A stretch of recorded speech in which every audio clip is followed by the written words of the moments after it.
بسم الله الرحمن الرحيم.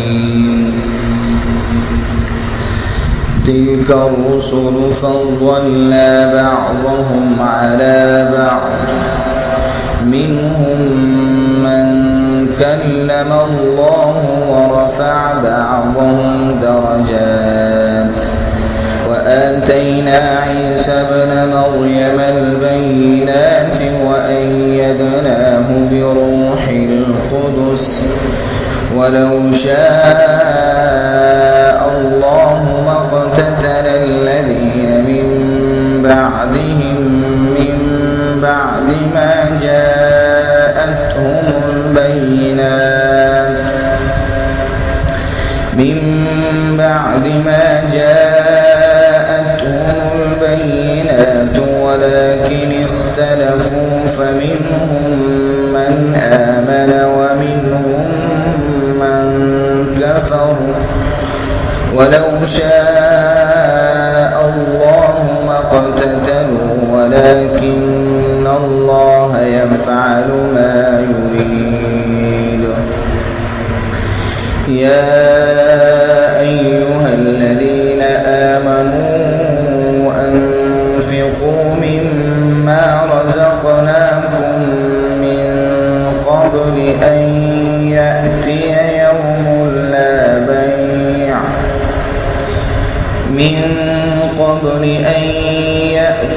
يوم لا بيع فيه ولا خلة ولا شفاعة والكافرون هم الظالمون.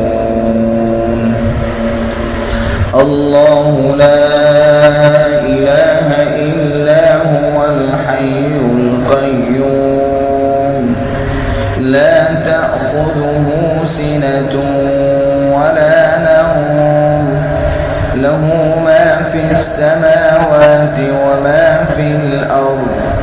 من ذا الذي يشفع عنده إلا بإذنه، يعلم ما بين أيديهم وما خلفهم، ولا يحيطون بشيء من علمه إلا بما شاء، وسع كرسيه السماوات والأرض ولا يؤوده حفظهما وهو العلي العظيم.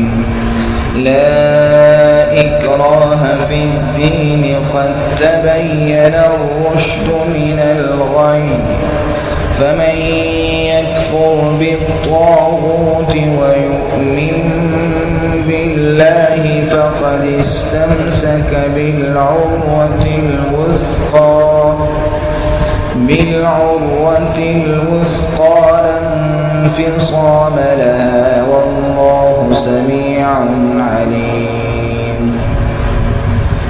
الله ولي الذين آمنوا يخرجهم من الظلمات إلى النور، والذين كفروا أولياؤهم الطاغوت يخرجونهم من النور إلى الظلمات، أولئك أصحاب النار هم فيها خالدون.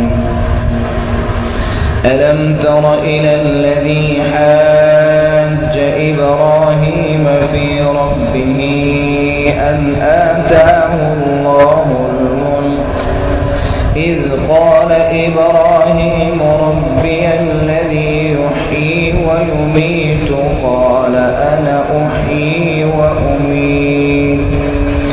قال إبراهيم فإن الله يأتي بالشمس من المشرق فأت بها من المغرب فبهت الذي كفر، والله لا يهدي القوم الظالمين. أو كالذي مر على قرية وهي خاوية على عروشها قال أنى يحيي هذه الله بعد موتها فأماته الله 100 عام ثم بعثه قال كم لبثت قال لبثت يوما أو بعض يوم قال بل لبثت 100 عام فانظر إلى طعامك وشرابك لم يتسنه وانظر إلى حمارك ولنجعلك آية للناس وانظر إلى العظام كيف ننشزها ثم نكسوها لحما فلما تبين له قال أعلم أن الله على كل شيء قدير. وإذ قال إبراهيم رب أرني كيف تحيي الموتى قال أولم تؤمن قال بلى ولكن ليطمئن قلبي قال فخذ 4 من الطير فصرهن إليك ثم اجعل على كل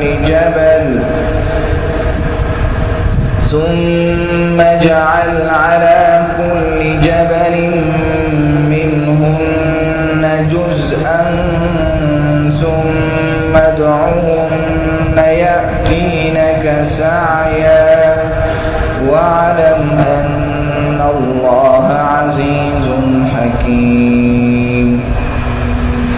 مثل الذين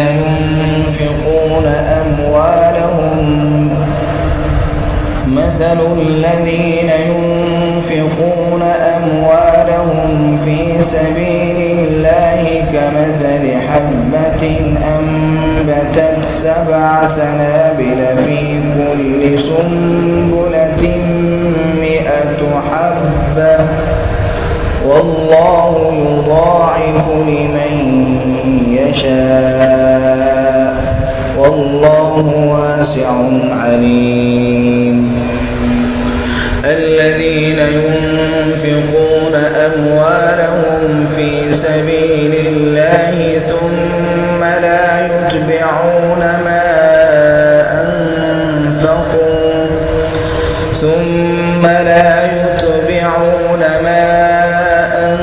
أنفقوا منا ولا أذى لهم أجرهم عند ربهم ولا خوف عليهم ولا هم يحزنون.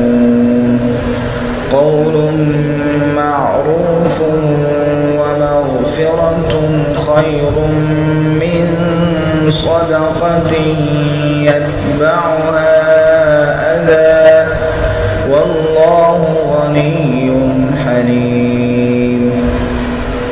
يا أيها الذين آمنوا لا تبطلوا صدقاتكم بالمن والأذى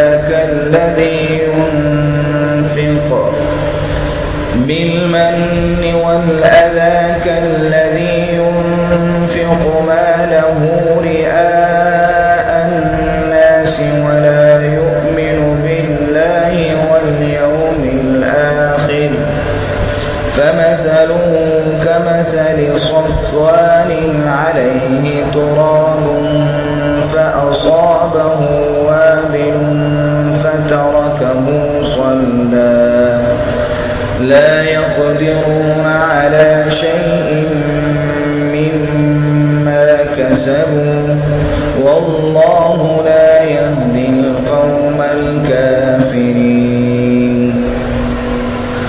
ومثل الذين ينفقون أموالهم ابتغاء مرضات الله وتثبيتا من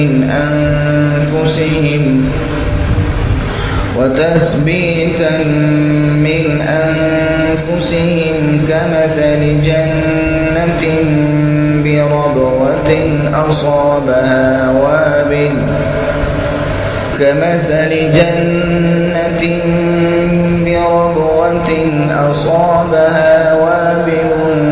فآتت أكلها ضعفين فإن لم يصبها وابل فطل والله بما تعملون بصير. أيود أحدكم أن تكون له جنة من نخيل وأعناب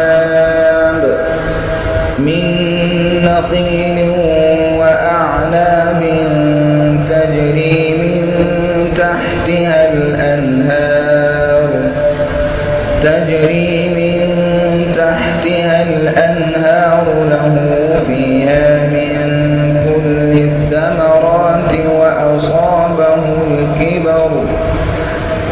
وأصابه الكبر وله ذرية ضعفاء فأصابها إعصار فيه نار فاحترقت كذلك يبين الله لكم الآيات لعلكم تتفكرون.